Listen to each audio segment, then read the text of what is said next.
အမျိုးသမီးကသူမရဲ့ခင်ပွန်းဟာအခြားမိန်းမတစ်ယောက်ကိုလက်ထဲမှာဖတ်ထားနေတာကိုမြင်လိုက်တဲ့အချိန်မှာသူမရဲ့နှလုံးသားကပြိုကွဲသွားခဲ့တယ်။ဒါပေမဲ့သူမကမအော်ခဲ့ဘူး၊မယိုင်းပြောခဲ့ဘူး၊မဒရာမာလုပ်ခဲ့ဘူး။သူမကနှစ်ယောက်စလုံးအိပ်ပျော်သွားတဲ့အထိစောင့်ခဲ့ပြီးခင်ပွန်းရဲ့တစ္ဆာဖောက်မှုကိုတက်တေဖြစ်လူဝတ်မှတန်းတင်ထားခဲ့တယ်။အဲ့ဒီနောက်ခင်ပွန်းကိုနောက်ဆုံးစာတစ်စောင်ပို့ပြီးနောက်မလဲတော့ပဲသူ့ကိုပါသူ့အိမ်ကိုပါထာဝရဆွန့်ခွာသွားခဲ့တယ်။နောက်တနေ့မနက်ခင်းမှာခင်ပွန်းနိုးလာတဲ့အခါမိန်းမရဲ့အခန်းဟာလုံးဝအလွတ်ချက်နေပြီးသူမထံမှာဘာပြန်စားမှမရတော့ဘူးအဲ့ဒီချိန်မှာပဲသူဟာမိန်းမကိုထာဝရဆုံးရှုံးသွားပြီဆိုတာနောက်ဆုံးနားဆက်လိုက်ရတယ်တကယ်တော့ရက်အနှဲငယ်မတိုင်မီကပဲဒီအရှက်မရှိတဲ့လူကသူ့မိန်းမကို Moonlight ဆိုတဲ့ reality show တစ်ခုမှာပါဝင်လာဖို့ခေါ်လာတာဖြစ်တယ်အဲ့ဒီ show ထဲမှာခင်ပွန်းကသူ့မိန်းမနဲ့သူ့ရဲ့အဖြူရောင်လက်မင်းကြားကတဲ့ယောက်ကိုရွေးချယ်ရမယ်စီမင်းရှိတယ်လူတိုင်းကသူ့မိန်းမကိုပဲရွေးမယ်လို့ယုံကြည်ရကြပေမဲ့အားလုံးကိုထိတ်လန့်စရာကတော့သူကအများရှယ်မှတင်အဖြူရောင်လက်မင်းကိုရွေးချယ်လိုက်တာပဲဖြစ်တယ်အဲ့ဒီမြင်ကွင်းကိုမြင်လိုက်တဲ့အချိန်မှာမိမရဲ့နှလုံးသားကထပ်မံကြိုးပဲ့ထားခဲ့တယ်။ရှိုးပြီးသွားတယ်နော်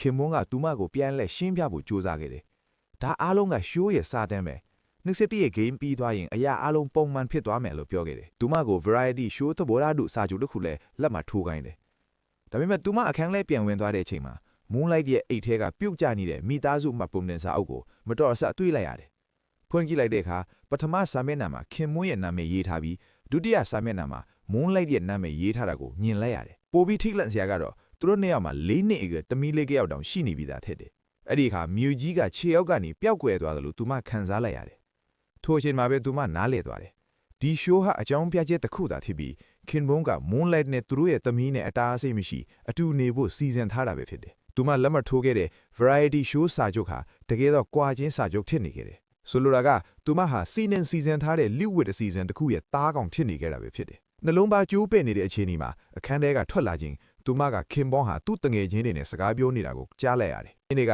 မိမအမှန်တရားကိုသိသွားရင်ဘလူးလုံးမလဲမကြောက်ဘူးလားလို့မေးခဲ့ကြတယ်။ဒါပေမဲ့သူလာမထင်မှတ်လောက်အေးဆေးစွာငါသူမကိုဘယ်တော့မှမသိသွားအောင်လုပ်မယ်လို့ပြန်ပြောခဲ့တယ်။ထိုအမှန်တရားကိုမိသူမှမထုတ်ဖော်စေဖို့တငယ်ချင်းတွေပါတင်းတန့်စွာသတိပေးခဲ့တယ်။သူမတော့အမှန်တရားအားလုံးကိုသိပြီးသားဖြစ်နေခဲ့တယ်။ချက်ချင်းအခန်းထဲပြန်ဝင်ပြီးသူမရဲ့အထောက်အကူကို message ပို့လိုက်တယ်။နောက်လာမယ့်20ရက်အတွင်းဥပဒေဆိုင်ရာလိုကမ်းချင်းအားလုံးပြီးစီးအောင်ဆောင်ရွက်ဖို့ညွှန်ကြားခဲ့တယ်။20ရက်ပြည့်တဲ့အခါသူမဟာခင်ပွန်းဘွားကနေထာဝရပျောက်ကွယ်သွားမယ်။မကြခင်ရှိုးရဲ့ပထမ game အစီအစဉ်စတင်တယ်။ယောက်ျားလေးတွေအားလုံးရဲ့မျက်လုံးကိုဖဲကြူနဲ့စုထားပြီးတယောက်ချင်းရင်ဆိုင်နေကြနေရထားတယ်။စီမင်းကလွဲကူတယ်။ကို့ပါဒနာကိုရှာပြီးဖတ်လိုက်ရမယ်။ခင်ပွန်းရဲ့အလဲရောက်လာတဲ့အခါသူကအချစ်အတစ်နဲ့ Moonlight ရဲ့အမျက်အနာကိုထိတွေ့ပြီးဒီသူမဟာငါ့ရဲ့ချစ်သူပဲလို့ယုံကြည်စိတ်ချစွာကြေညာလိုက်တယ်။အဲ့ဒီမြင်ကွင်းကိုမြင်လိုက်တဲ့အခါမိမကစိတ်ကိုထိမ့်မနိုင်တော့ဘူး။ဒေါသနဲ့ရှေ့ကိုလမ်းမဲ့အချိန်မှာပဲ